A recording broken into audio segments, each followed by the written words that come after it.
If you want to change sound EQ on Realme 14T, then it is possible to do so. However, it is possible within the music app. So if you actually use the music app, then that's great.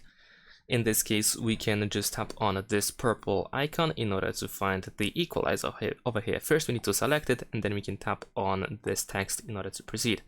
So let's enable it, and there we go. Over here we have the equalizer, which is really simple. We have some presets that we can use, and there is also the bass booster slider, which allows us to easily increase the boost. Sorry, not the boost, the bass, if you want to.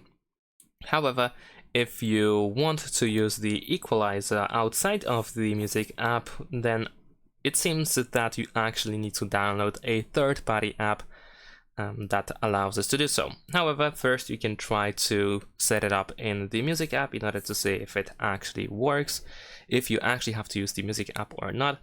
In my case, I actually had to download a third-party app to make it work. So if you have issues with the music app not working when it's not being used, then we can just write equalizer over here in the Play Store in order to find multiple different apps that we can use.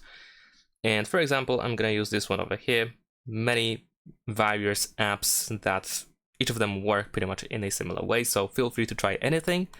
In this case, I'm going to use this one. So let's open it. I'm going to quickly show you how to set it up. Over here, let's press I understand, and soon after that we should be able to start using it. If you see this trial option, we can just tap X over here in the top left corner. Then we have the welcome message, so let's press next and then finish. Of course, we have an ad because this is a free app, and then we can easily enable the equalizer. Over here we need to allow for notifications. We can manually adjust the EQs.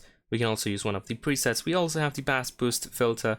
We can increase the loudness, and we can also use the virtualizer and adjust the volume as well. So that's about it. Thanks for watching. Leave a like and subscribe.